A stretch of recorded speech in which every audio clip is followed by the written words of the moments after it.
تعالیٰ کی یہ سنت ہے کہ اللہ تعالیٰ جب بھی کسی قوم میں کسی رسول کو مبعوث کرتا ہے تو وہ وہاں جا کر دھمکی لگاتے ہیں کہ ہم پر ایمان لے آؤ، نہیں تو بڑے دن کا عذاب تمہیں آ پکڑے گا۔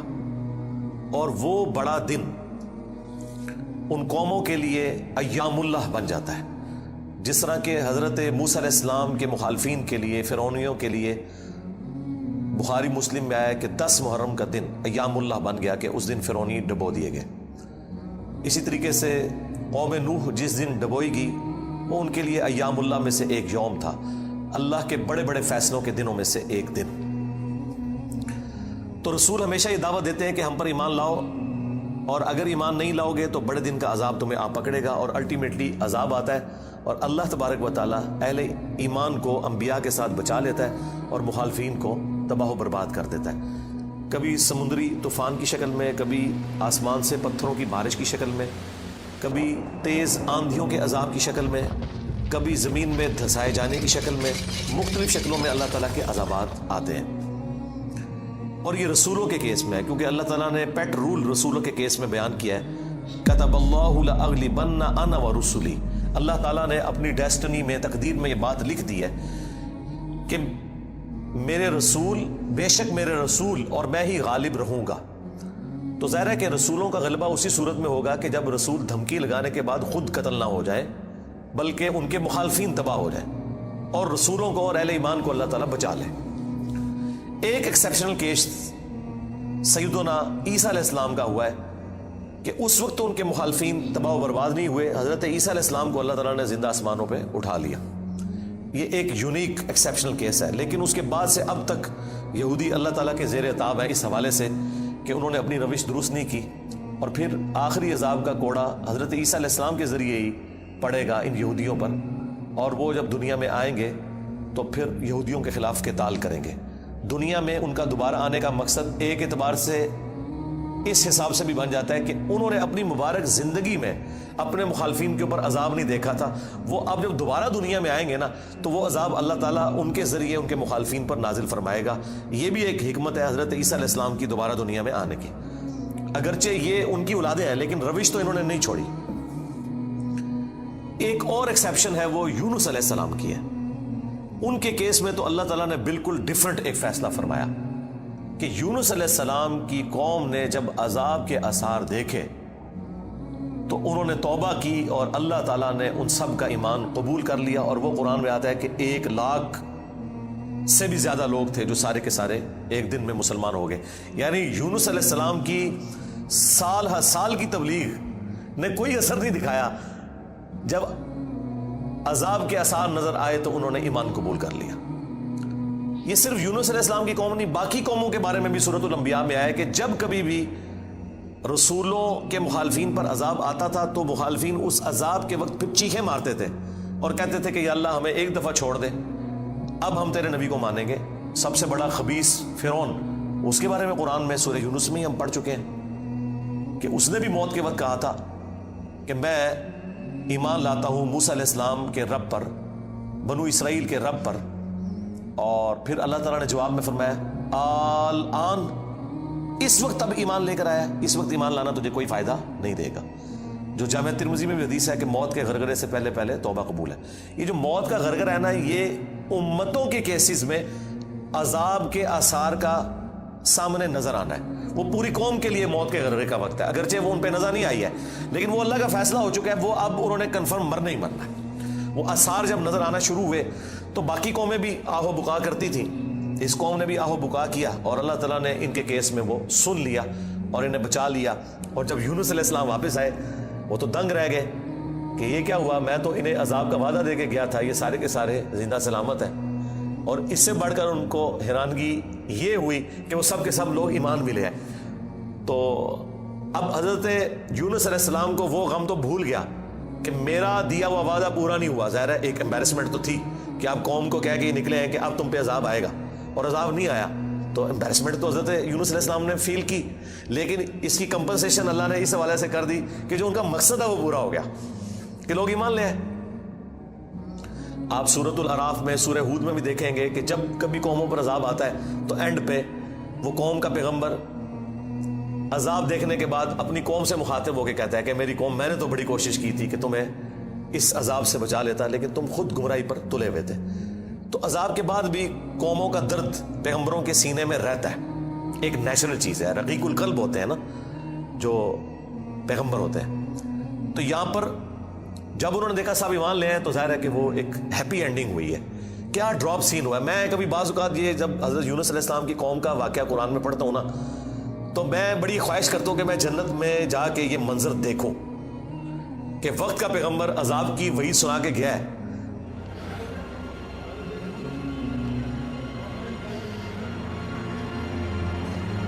In just 40 days more, Nineveh will be overthrown.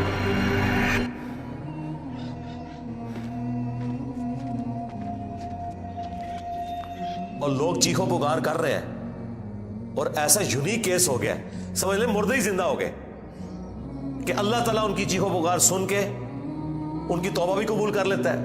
اور پھر یونس علیہ السلام جب واپس آتے ہیں ان کی حیرانگی کیا ہوگی، ٹھیک ہے، کیا ڈراپ سین ہوگا۔ میں کہتا ہوں نہیں، اس طرح کی کوئی ٹریجک فلم نہیں ہو سکتی جو یونس علیہ السلام اور ان کی قوم کی ہے۔ اور وہ کیوں ہوا؟ صرف یونس علیہ السلام سے ایک اجتہادی خطا ہوئی۔ ہم اسے گناہ نہیں کہتے، وہ خطا ہے، انبیاء خطا کرتے ہیں، لیکن چونکہ وہ اپنی خطا پر قائم نہیں رہتے اور وہ گناہ کے زمرے میں بھی نہیں ہے، غلطی ہے بحیثیت انسان۔ انسان غلطیوں سے پاک اگر ہم پیغمبروں کو کہتے ہیں تو یہ پاک وہ والا نہیں ہے جس طرح اللہ پاک ہے۔ آپ سبحان کا لفظ صرف اللہ کے ساتھ بولتے ہیں، کوئی پیغمبر بھی سبحان نہیں ہے، پرفیکٹ صرف اللہ ہے۔ دیکھیں انسان تو ہے ہی امپرفیکٹ۔ جب ہم نیند کے محتاج، کھانے پینے کے محتاج، اس کے بعد ٹوائلٹ کے محتاج، اور سب سے بڑھ کر اپنی زندگی کے لیے اپنے رب کے محتاج، تو انسان تو پرفیکٹ ہے ہی نہیں ہے۔ پرفیکٹ صرف اللہ ہے جو کسی کا محتاج نہیں ہے۔ غلطیوں سے پاک صرف اللہ ہے، باقی غلطی تو کسی سے ہو سکتی ہے۔ لیکن پیغمبر کو ہم جو کہتے ہیں نا کہ پیغمبر غلطیوں سے معصوم ہے، عصمت انبیاء کا عقیدہ، اس کا مطلب یہ ہے کہ وہ گناہ نہیں کرتے۔ خطا بہرحال ان سے ہو جاتی ہے، اور خطا جب ہوتی ہے تو اللہ تعالیٰ ان کی ریمیڈی فرماتا ہے، ان کی اصلاح کرتا ہے۔ وہ اپنی خطا پر قائم نہیں رہتے، رجوع کر لیتے ہیں، اور جب رجوع کرتے ہیں تو امت کے لیے وہ رول ماڈل ہوتے ہیں۔ آج کی ڈیٹ میں رسول اللہ صلی اللہ علیہ وآلہ وسلم معصوم ہے کہ اگر زندگی میں کوئی اجتہادی خطا ان سے ہوئی تو اللہ تعالیٰ نے اس کی ریمیڈی فرما دی اور پھر اس غلطی کو معاف کر دیا۔ وہ گناہ نہیں تھا، یہ ذہن میں رکھیے گا، گناہ اور غلطی میں فرق ہے۔ گناہ وہ ہوتا ہے کہ جو پوری وعید معلوم ہونے کے باوجود انسان وہ ایکٹیویٹی پرفارم کر لے۔ اجتہادی خطا یہ ہوتی ہے کہ وہ ایک ایسی صورتحال اس کے سامنے آئے جس میں اس کے سامنے دو آپشن موجود ہوں، اور اس میں سے وہ ایک ایسا آپشن اڈاپٹ کر لے جو اللہ کی مرضی نہ ہو، اور جو اللہ کی مرضی والا آپشن ہے اسے وہ ترک کر دے۔ اور یہ وہ بدنیتی پہ نہیں کر رہا، اس کی سمجھ میں ہے ہی ہے اس کا آپشن، وہ نافرمانی سمجھ کے نہیں کر رہا، جس طرح نبی علیہ السلام نے کیا، غزوہ بدر کے قیدیوں کو چھوڑ دیا۔ سورہ محمد میں یہ آیت نازل ہو چکی بھی تھی کہ جب تک فتنہ مکمل طور پر ختم نہیں ہو جاتا آپ نے ان کو قتل کرنا ہے، اپنے مخالفین کو قتال کی آپ کو اجازت دی گئی۔ سورہ محمد کا نام ہی سورہ قتال ہے۔ ہاں جب فتنہ ختم ہو جائے اس کے بعد جو جنگیں ہوں گی نا، اس کے بعد آپ کی مرضی ہے، چاہے تو فدیہ لے کے کافر قیدیوں کو چھوڑ دیں اور چاہے آپ انہیں قتل کریں۔ اب بدر کے بعد فتنہ تو ختم نہیں ہوا تھا، لیکن نبی علیہ السلام نے یہ ایزیوم کیا کہ 70 سردار ان کے مر گئے، ان کی کمر ٹوٹ گئی، وہ جو 70 ہم نے قیدی کیے ہیں چلو ہم انہیں فدیہ لے کے چھوڑ دیتے ہیں، شاید یہ لوگ اسلام قبول کر لیں۔ اپنی شرافت کی وجہ سے نبی علیہ السلام نے ایسا کیا۔ تو اس پہ پھر اللہ تعالیٰ نے سورۃ الانفال میں آیت نمبر 67-68 میں فرمایا کہ اگر وہ پہلے آیت نازل نہ ہوئی ہوتی نا سورہ محمد کی تو ہم تمہیں عذاب دیتے اس عمل کے اوپر جو تم نے غزوہ بدر کے قیدیوں کو چھوڑ دیا، کیونکہ فتنہ تو ابھی ختم نہیں ہوا، تمہارا کام تھا قتل کرتے۔ اور حضرت عمر کا مشورہ بھی یہی تھا بخاری مسلم میں، لیکن نبی علیہ السلام اور حضرت ابوبکر اپنی شفقت کی وجہ سے انہوں نے یہ پلی لی کہ وہ آیت میں آیا نا کہ فتنہ جب ختم ہو جائے تو پھر تمہاری مرضی ہے، تو ہم یہ ایزیوم کرتے ہیں کہ فتنہ ختم ہو گیا۔ یہ بدنیتی کی وجہ سے نہیں تھا، واقعی انہوں نے یہ ایزیوم کیا تھا، لیکن وہ کس قسم کے ناہنجار لوگ تھے۔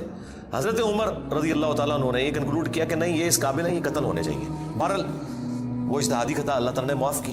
اس طرح باقی انبیاء کرام کے بارے میں حضرت آدم علیہ السلام کی غلطی کا ذکر ہے، موسیٰ علیہ السلام سے بندہ مر گیا تھا، نوح علیہ السلام نے اپنے کافر بیٹے کے لیے دعا کر دی تھی، حالانکہ آج ایک مسلمان عام مسلمان کو بھی پتہ ہے کہ کافر کی مغفرت نہیں ہو سکتی، تو نوح علیہ السلام کو کیا نہیں پتا تھا؟ بس وہ وقتی طور پر ایک سمجھ لے ایک باپ کی حیثیت سے ان کا دل پسیج گیا. انہوں نے کہا یا اللہ تو نے وعدہ کیا تھا مجھ سے کہ تو مجھے اور میرے گھر والوں کو بچائے گا, تو میرا بیٹا بھی تو میرے گھر والا تھا. تو اللہ تعالیٰ نے فرمایا کہ اس چیز کا سوال نہ کر جس کے بارے میں تجھے علم نہیں ہے. بڑا کریٹیکل جملہ تھا, اس میں مسئلہ تقدیر بھی چھپا ہوا ہے.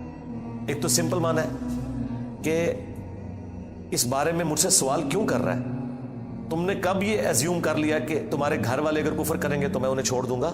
گھر والوں سے مراد وہ گھر والے تھے جو ایمان لے کر آئیں گے. آپ کی بیوی نہیں لائی, ایک بیٹا نہیں لایا, باقی گھر والے لے آئے ایمان, تو بچ گئے. اور دوسرا یہ جو جملہ تھا نا کہ اس چیز کا سوال نہ کر جس کے بارے میں تجھے علم نہیں, سورہ ہود میں آیت نمبر 46 میں, اور اے نوح جاہلوں میں شمار نہ ہو. یہ بڑا سخت جملہ ہے. یہ مسئلہ تقدیر کی طرف اشارہ ہے کہ تجھے نہیں پتا کہ میری تقدیر میں یہ لکھا ہے کہ یہ نبی کا بیٹا ہونے کے باوجود بھی اللہ کے علم میں یہ جہنمی ہے.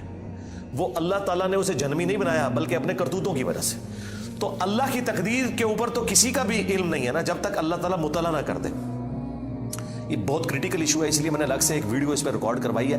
عصمت انبیاء کا عقیدہ, اس کا ٹائٹل ہے انبیاء گناہ نہیں کرتے. یہ ہمیں جو عصمت انبیاء کا عقیدہ بتایا گیا وہ یہ ہے کہ نعوذ باللہ انبیاء کے اندر گناہ کرنے کی حص ہی نہیں ہوتی. یعنی انبیاء کرام جو ہیں ان کے ساتھ وہ کمزوریاں بشری اٹیچ نہیں ہیں جو باقی انسانوں کے ساتھ اٹیچ ہیں. اگر یہ بات ہوتی تو انبیاء کی فضیلت ہی نہ ہوتی. انبیاء کی فضیلت ہے اس وجہ سے, انبیاء کی فضیلت ہے اس وجہ سے کہ وہ بشری کمزوریوں پر اوور کم کرتے ہوئے اللہ کے خوف کی وجہ سے گناہوں سے بچ جاتے ہیں. ادروائز پھر فرشتوں میں اور انسانوں میں کوئی فرق ہی نہ رہ جائے. تو یہ ہے اصل چیز جو انہیں فضیلت میں لے جاتی ہے عام انسانوں کی نسبت, کہ وہ اللہ کا اتنا خوف رکھتے ہیں کہ وہ گناہوں سے بچتے ہیں. رہی لغزش اجتہادی خطا وہ ہو سکتی ہے. تو میں نے وہ انبیاء گناہ نہیں کرتے اس میں تفصیل کے ساتھ واقعات مختلف قرآن سے بیان کیے. سورہ یوسف میں ہے کہ اس عورت نے یوسف کا قصد کیا, یوسف بھی عورت کا قصد کر لیتا اگر اپنے رب کی برہان نہ دیکھتا. اب اندازہ کریں, اللہ تعالیٰ فرما رہا ہے کہ یوسف علیہ السلام بھی اس برائی میں پڑ جاتے اگر اللہ تعالیٰ انہیں ایک خاص نشانی نہ دکھاتا. وہ قرآن میں تو رپورٹ نہیں ہوئی, اسرائیلی روایتوں میں آتا ہے کہ اللہ تعالیٰ نے اس وقت حضرت یوسف علیہ السلام کو اپنے والد کی شبیہ دکھا دی تھی, حضرت یعقوب علیہ السلام کی, اور وہ انگلی سے یوں اشارہ کر رہے تھے کہ یہ کام نہیں کرنا تم نے. یا اس وقت شیطان بھیانک شکل میں انہیں نظر آ گیا کہ یہ شیطان مجھ سے برائی کا کام کروانے لگا ہے. بہرحال کوئی نشانی اللہ نے دکھائی ہے قرآن میں ہے اور اس کی وجہ سے وہ برائی سے بچے ہیں. اس کا مطلب ہے کہ ان میں مادہ موجود تھا لیکن اللہ نے انہیں بچایا ایک نشانی کے ذریعے. تو انبیاء کی اللہ تعالیٰ حفاظت کر لیتا ہے. یونس علیہ السلام سے جو آپ سمجھ لیں اجتہادی خطا جسے ہم گناہ نہیں کہتے وہ یہ ہوئی کہ جب مقررہ وقت کے اوپر قوم یونس ایمان نہیں لے کر آئی تو یونس علیہ السلام نے انہیں کہا کہ اب 3 دن بعد عذاب آ جائے گا. جو اللہ نے وعدہ کیا تھا کہ یہ ان کا سمجھ لیں ٹائم اینڈ ہو رہا ہے, اس ٹائم لائن کے بعد عذاب آنا ہے. لیکن ساتھ یہ ضروری تھا کہ اللہ تعالیٰ کی وحی کا انتظار کرنا ہے اس علاقے کو چھوڑنے سے پہلے. تمام انبیاء جب قوموں کو وحی سناتے ہیں نا تو پھر اللہ تعالیٰ کی وحی کی اجازت کے بعد اس علاقے کو چھوڑتے ہیں. نبی اسلام نے بھی ہجرت دیکھیں اینڈ پہ کی ہے, ایویں نہیں, مطلب آپ خود سے نہیں نکلے, اللہ تعالیٰ کی وحی کے ذریعے نکلے. قرآن میں سورۃ الانفال میں آیا تھا کہ یہ جب کافر کہتے تھے نا کہ ہم پر عذاب کیوں نہیں نازل ہوتا, ہم نبی کا انکار کر رہے ہیں, تو اللہ تعالیٰ نے فرمایا کہ جب تک اے نبی تم ان میں موجود ہو ہم ان کو عذاب نہیں دیں گے. اللہ کی سنت ہے کہ جب کبھی کسی قوم کو عذاب دینا ہوتا ہے نا تو اس قوم میں سے انبیاء اور اہل ایمان کو الگ کرتا ہے, پھر باقی کی قوم پر عذاب آتا ہے. اور وہ اللہ تعالیٰ نے نکالا اور غزوہ بدر میں لا کے ڈبویا ان کو, جس طرح فرعونیوں کو اپنے محلات سے نکال کے سمندر میں غرق کیا تھا, مشرکین عرب کو اپنے گھروں سے نکال کر بدر میں ڈبویا صحابہ کرام کی تلواروں کے ذریعے. یہ عذاب استحصال کی ایک قسط ان پر آئی تھی. تو یونس علیہ السلام نے اسیوم کیا کہ ظاہر ہے کہ اس کے بعد عذاب تو آنا ہی ہے, لیکن ان کی شان اس سے بلند تھی کہ وہ وحی کا انتظار کیے بغیر نکل گئے. بس جب وہ نکلے, جس کشتی میں سوار ہوئے وہ کشتی جو ہے وہ بھنور میں پھنس گئی, اور ان کی اپنی ایک نارمز چل رہی تھی کہ اگر کشتی بھنور میں پھنس جائے تو یہ اس چیز کی علامت ہے کہ کوئی غلام اپنے آقا کی اجازت کے بغیر بھاگ کر آ گیا. پھر وہ قرآن اندازی کرتے تھے اور جس کے نام قرآن نکلتا تھا اس کو فدیے کے طور پر وہ سمندر میں ڈال دیتے تھے. پہلی دفعہ قرآن اندازی کی گئی بیلٹنگ تو حضرت یونس علیہ السلام کا نام نکلا، تو ان کا نہیں یونس علیہ السلام تو اس طرح ہو ہی نہیں سکتا. دوسری بار، تیسری بار، تینوں بار یونس علیہ السلام کا نام نکلا قرآن اندازی میں. تو یونس علیہ السلام نے، اچھا قرآن میں اشارتاً اس کا ذکر ہے، اسرائیلی روایتوں میں تفصیل کے ساتھ ہے، لیکن یہ بالکل قرآن میں فٹ ان بیٹھتی ہیں. What have you done? He told me to go to Nineveh and deliver a message. Instead I ran away. یعنی آپ کو یہ تو بتایا گیا کہ یونس علیہ السلام مچھلی کے پیٹ میں رہے، تو وہ مچھلی کے پیٹ میں پہنچے کیسے تھے؟ مچھلی کے پیٹ تک پہنچنے کے لیے تو آپ کو ابدوز چاہیے، نیچے ہے مچھلی، اتنی بڑی ویل مچھلی ہے، کوئی چھوٹی مچھلی کے پیٹ میں تو رہ نہیں سکتا بندہ. تو وہ حضرت یونس علیہ السلام کو انہوں نے سمندر میں پھینک دیا. یونس علیہ السلام نے خود ہی کہا، انہوں نے ان کو کلک کر گیا کہ یہ معاملہ میرے اینڈ پہ ہے. انہوں نے کہا بھائی مجھے پھینکو تم، مجھے سمجھ آ گئی ہے. ظاہر فوراً کلک کر گیا کہ معاملہ خراب میرے سے ہی ہو گیا. وہ ان کو سمندر میں پھینک دیا تو اللہ کے حکم سے ایک مچھلی نے انہیں نگل لیا. یہ قرآن میں ہے. قرآن میں آگے تفصیل نہیں ہے کہ کتنے دن تک، لیکن تورات میں ملتا ہے کہ 3 دن اور 3 رات تک وہ مچھلی کے پیٹ میں رہے. یہ ویسے پبلک مشہور ہے 40 دن، نہیں 3 دن ہے بس. وہی 3 دن، وہ جو 3 دن عذاب آنے تھے نا، وہ 3 دن انہوں نے مچھلی کے پیٹ میں گزارے. اور وہ 3 دن ان کی قوم نے زندگی موت کی کشمکش میں گزارے ہیں کہ ابھی عذاب آیا کہ آیا. ٹھیک ہے، توبہ ہے نہیں ہوئی کہ آئی ایم سوری تے توبہ قبول ہو گئی ہے نا. 3 دن انہوں نے پی کٹی ہے بھائی جی. یہاں تو لوگ 1 دن جیل نہیں کاٹ سکتے، 3 دن تک انہوں نے وہ تکلیف کاٹی ہے، پھر اللہ تعالیٰ نے ان کی توبہ قبول کی ہے. اور یہاں پہ حضرت یونس علیہ السلام 3 دن تک مچھلی کے پیٹ میں اندھیرے میں، اور دیکھیں اللہ نے ان کو ایسے کلمات سکھا دیے، مختصر تھے، پرفیکٹ تھے، بہترین توبہ. لا الہ الا انت سبحانک.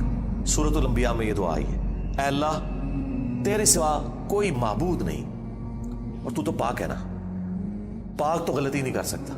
انی کنت من الظالمین، بے شک میں ہی ظالموں میں ہوں، میں انسان ہوں، انسان سے غلطی تو ہوگی. تو یہ دعا اتنی اللہ کو پسند آئی کہ سورہ الصافات میں ہے کہ یونس اگر مچھلی کے پیٹ میں ہمیں ان الفاظ کے ساتھ یاد نہ کرتے تو پھر مچھلی کے پیٹ سے اسی دن نکالے جاتے جس دن مردے اپنی قبروں سے نکالے جائیں گے. قیامت کے دن تک مچھلی کے پیٹ میں رہتے، یعنی مچھلی کا پیٹ ان کی قبر بن جاتی. اتنا غصہ ایک جملے نے ٹھنڈا کر دیا. اور ساتھ اللہ نے فرمایا کذالک ننجی المؤمنین، ہم اہل ایمان کو اسی طریقے سے نجات دیں گے.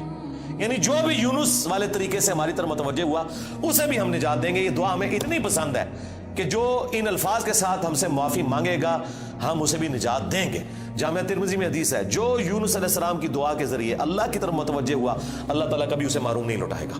لا الہ الا انت سبحانک انی کنت من الظالمین. اور جمع کے صیغے سے پڑھیں گے تو لا الہ الا انت سبحانک انا کننا من الظالمین. وہاں تھا انی کنت من الظالمین، یہ ہے انا کننا من الظالمین. دونوں طریقے سے آپ دعا مانگ سکتے ہیں. بہترین دعا ہے یہ، اسم اعظم ہے دعاؤں کی قبولیت کے لیے. قرآن میں بھی آیا کذالک ننجی المؤمنین، اور جامعہ ترمذی میں بھی آیا کہ جو اس دعا کے ذریعے اللہ کی طرف متوجہ ہوگا اللہ تعالیٰ اسے محروم نہیں لوٹائے گا. لہذا جو جامعہ ترمذی میں حدیث ہے نا کہ اللہ کی حمد اور درود شریف پڑھ کے دعا کرو تو قبول ہوتی ہے، تو وہ اللہ کی حمد میں نا آپ اس کو شامل کریں. لا الہ الا انت سبحانک انی کنت من الظالمین. یہ اللہ کی بیسٹ حمد بھی ہے اور بیسٹ استغفار بھی ہے، اور ایسا استغفار ہے کہ اللہ کی رحمت کو ٹریگر کرنے والا ہے. دیکھیں آپ نے اللہ تعالیٰ کی کس چیز کو ہائی لائٹ کیا ہے کہ یہ اللہ تو پاک ہے، تو غلطی کر نہیں سکتا. اس کی عظمت مان لی، اور پھر ساتھ ہی کہا کہ مجھے تو نے بنائی ایسا ہے کہ میں غلطی کروں گا، تو دیکھ میں کمزور ہوں، میں مان رہا ہوں میں غلطی کروں گا، تو کر بیٹھوں تو معاف کر دینا. اس سے بیسٹ انداز نہیں ہو سکتا اپنی غلطیوں پر معافی مانگنے کا. تو یہ حرز جام بنائیں، لا الہ الا انت سبحانک انی کنت من الظالمین. یقین کریں یہ دعا آپ کے سامنے یونس علیہ السلام ہو، مچھلی کا پیٹ، گپ اندھیرا، 3 دن 3 رات، دنیا میں کوئی آ کے آپ کو ریسکیو نہیں کر سکتا، اور موت سامنے نظر آ رہی ہے. حضرت یونس علیہ السلام اسی طریقے سے بچے ہیں جیسے مردہ کو زندہ ہو جائے. اور یہاں لوگ کہتے ہیں بڑا گرم ذکر ہے جی، خوشبو لا کے کرنا چاہیے اور صاف ستھری جگہ. بھائی جس نے یہ کیا تھا اس سے زیادہ تعفن والی جگہ کوئی نہیں تھی. مچھلی کا پیٹ، یہ تو چلتے پھرتے، نہ اس کے لیے وضو ہونا شرط ہے، نہ اس کے لیے غسل ہونا شرط ہے. اس کے لیے صرف ایک نیک نیتی کے ساتھ اللہ کی طرف متوجہ ہونا شرط ہے کہ آپ مان لیں کہ آپ کمزور ہیں، طاقتور وہ ہے. آپ غلطی کریں گے وہ غلطی نہیں کرتا, آپ معافی مانگیں گے وہ معافی دینے والا ہے. اللہ بھی التواب ہے اور بندے بھی توبہ کرنے والے ہیں. اللہ کی توبہ یہ ہے کہ جب آپ اللہ کی طرف رجوع کرتے ہیں, توبہ کا مطلب ہوتا ہے رجوع لانا, تو اللہ آپ کی طرف رجوع لے آتا ہے. جو بخاری مسلم میں حدیث ہے کہ جو شخص توبہ کر کے اللہ کی طرف رجوع لاتا ہے تو اللہ کو اس شخص سے زیادہ خوشی ہوتی ہے کہ جو اکیلا ریگستان میں ہو, اچانک اس کی سواری غائب ہو جائے اور وہ اپنی موت کا انتظار کرنا شروع کر دے, اور پھر تھوڑی دیر بعد وہ سواری واپس آ جائے جس پہ اس کا سامان لدا ہوا ہے, اسے نئی زندگی ملے اور وہ اتنا خوش ہو کہ اس کی زبان سے نکل جائے, اے اللہ تو میرا بندہ میں تیرا رب, من شدت الفرح, خوشی کی شدت کی وجہ سے, حالانکہ اس نے یہ کہنا تھا کہ اے اللہ میں تیرا بندہ تو میرا رب. اس سے زیادہ اللہ تعالیٰ کو خوشی ہوتی ہے جو بندہ رجوع لے آتا ہے. تو یونس علیہ السلام کی دعاؤں کو آپ اپنے استغفار میں, اپنی صبح و شام کے اذکار میں, ہر جگہ اپنے تشہد کے اندر اس دعا کو پڑھا کریں. یہ بڑے بڑے مشکلوں کو آسان کر دیتی ہے. یار آپ دیکھیں ایک بندے کو اپنی موت سامنے نظر آ رہی ہے اور اس موت میں سے اسے زندگی مل جائے, بس جب آپ نا امیدی کے اینڈ پر پہنچے ہوں اور آپ کو کوئی امید نظر نہ آئے تو آپ یہ پڑھیں لا الہ الا انت سبحانک انی کنت من الظالمین. انشاءاللہ تعالی اللہ تعالیٰ اس مشکل میں بھی کوئی نہ کوئی ایسی راہ نکال دے گا جو آپ نے گمان بھی نہیں کبھی کی ہوگی. بہرحال وہ 3 دن اور 3 رات کے بعد یونس علیہ السلام کو مچھلی نے ساحل پر ڈال دیا. اب ان کا جسم کافی ڈیمیج ہو چکا ہوا تھا. قرآن میں آیا کہ ان کے لیے اللہ تعالیٰ نے کدو کی بیل اگا دی جو ان کے اوپر سایہ کی ہوئی تھی, کیونکہ بالکل لاغر ہوئے ہوئے تھے وہ, اور پھر دھوپ سے بچاؤ کے لیے وہ بیل بھی ان کو چاہیے تھی. پھر سسٹین ہوئے, جب واپس اپنی قوم میں آئے تو دیکھا کہ جناب سارے رفع دین نمازاں پڑھ رہے ہیں. ہونا کیا پوری زندگی بخاری مسلم دی حدیثاں دکھائیاں, انہیں رفع دین نہیں شروع کیتا, اچانک کیا ہو گیا ہے. یعنی وہ سارے کے سارے مال ہیں. یہ میں آج کے دور میں ٹرانسلیٹ کر رہا ہوں. پھر کہنے کے کتنے لکھے ہیں سرکار, دیکھیں اللہ تعالیٰ ہر دور میں اپنے بندے بھیجتا ہے جو اس دور کی لینگویج میں ان کو وہ بات سمجھاتے ہیں. تو انہوں نے دیکھا بھی انقلاب ہی کہاں سے آ گیا, سارے اونچی آمین کہہ رہے ہیں, سارے رفع الدین سے نماز پڑھ رہے ہیں, سارے نے جڑے اپنی شلوانیں چھونگ لیاں نے, کیا ہو گیا. تو پتہ چلا کہ جناب اللہ تعالیٰ نے معاف کر دیا ان کو. اور یہ ایک ایسا ایکسیپشنل واقعہ ہے جو اللہ تعالیٰ کی پوری بنائے ہوئے پلان کے اندر, پوری ڈیسٹنی میں, پوری انسانی تاریخ میں اور کسی کے لیے نہیں ہوا. اس خاص واقعے کی وجہ سے ہی اس سورت کا نام سورہ یونس ہے. اگرچہ یونس علیہ السلام کا ذکر آپ نے دیکھ لیا, بس یہ اتنا صحیح آ رہا ہے. یہ باقی پورے واقعات قرآن میں سکیٹرڈ فارم میں ہے. سورہ ہود سے میں نے بیان کیا, سورۃ العراف, باقی صورتوں سے جوڑ کے آپ کو ایک جگہ پوری پکچر بتائی ہے. حالانکہ عام بندے سے پوچھے نا کہ سورہ یونس میں کیا ہوگا تو وہ یہ بتائیں گے آپ کو کہ سورہ یونس میں یہ لکھا ہوا ہوگا کہ حضرت یونس علیہ السلام کتنے خوبصورت تھے, ان کی زلفوں کا رنگ کیا تھا, ان کے ماں باپ کہاں رہتے تھے, وہ کہاں پیدا ہوئے, کہاں فوت ہوئے. عام آدمی تو یہ سمجھ رہا ہوگا. حالانکہ سورہ یونس کا جو مرکزی ٹاپک ہے نا وہ توحید ہے, ٹوٹل توحید. اور اس میں حضرت یونس علیہ السلام بھی فٹ ان بیٹھ رہے ہیں. کیوں؟ توحید کا مطلب یہ ہے کہ ہوگا وہ جو اللہ چاہے گا, اور اللہ چاہے تو اپنا بنایا ہوا قانون بھی توڑ سکتا ہے. اللہ اپنے قانون کا بھی کوئی پابند نہیں ہے, لیکن یہ دنیا کے اعتبار سے, آخرت کے لیے نہیں. آخرت کے لیے اللہ نے قرآن میں یہ بتایا کہ میں اپنے وعدے کے خلاف نہیں چلوں گا. آخرت اللہ کا قانون نہیں ہے, وعدہ ہے. اور اگر اللہ وعدہ توڑتا ہے نا تو وہ اللہ نہیں رہتا, کیونکہ جو وعدہ پورا نہ کرے وہ جھوٹا ہوتا ہے, اور جھوٹ اللہ کی طرف منسوب نہیں. لیکن دنیا میں اللہ تعالیٰ اپنے بنائے ہوئے قوانین توڑ دیتا ہے. وہ اللہ کے کوئی وعدے نہیں ہے. اللہ کا قانون ہے کہ آگ جلائے گی, ابراہیم کو نہیں جلایا, تو اللہ تعالیٰ کو اس سے کوئی فرق نہیں پڑتا. یہ اللہ کا کوئی وعدہ نہیں تھا. چھری کاٹتی ہے, اسماعیل علیہ السلام کو نہیں کاٹا, یہ اللہ کا قانون ٹوٹا. سمندر میں انسان غرق ہو جاتا ہے, موسیٰ علیہ السلام کے لیے راستہ بن گیا, یہ اللہ کا قانون ٹوٹا معجزے کے طور پر. آخرت میں کوئی قانون نہیں ٹوٹے گا. جو مواعد دنیا سے گیا, اللہ کا تابع فرمان, پیغمبروں کا مطیع, پھر اس پہ تقدیر غالب نہیں آئے گی کہ نہیں جی اے تیری میں ایک گل سنبھال کے رکھی ہے, لہذا تو زیرو نہ ملٹی پلائی ہو گیا. نہیں, وہاں بھائی نیکیاں تولی جائیں گی. چاہے گناہوں کے پلڑے میں بڑے سے بڑا گناہ بھی آ گیا شرک کے سوا, اور نیکیاں بھاری ہو گئی, تو اللہ تعالیٰ کسی کو یہ کہے گا کہ بھی نہیں کہ بالکل تو زیرو زیرو ہی بچے ہیں. نہیں, بس یہ میرا وعدہ ہے کہ میں بچا لوں گا. بلکہ اللہ کی تو رحمت اس سے بھی زیادہ ہے. وہ تو اپنے پیغمبر کی شفاعت سے جن کے نیکیوں کے پلڑے ہلکے بھی ہو جائیں گے ان کی بھی کمپنسیشن فرما دے گا, اگر وہ شرک نہ کرتے ہوئے. انشاءاللہ تعالی ہمیں تو اللہ تعالیٰ بغیر حساب و کتاب کی جنت میں داخلہ عطا فرمائے. آمین. مع النبیین والصدیقین والشہداء والصالحین. آمین. بہرحال یونس علیہ السلام جب واپس آئے، انہوں نے یہ ساری بہاریں دیکھی تو ظاہر ہے کہ خوشی خوشی انہوں نے اس کو ایکسیپٹ کیا، اور اللہ تعالیٰ نے پھر اس کو قیامت تک کے لیے قرآن میں نقل کر دیا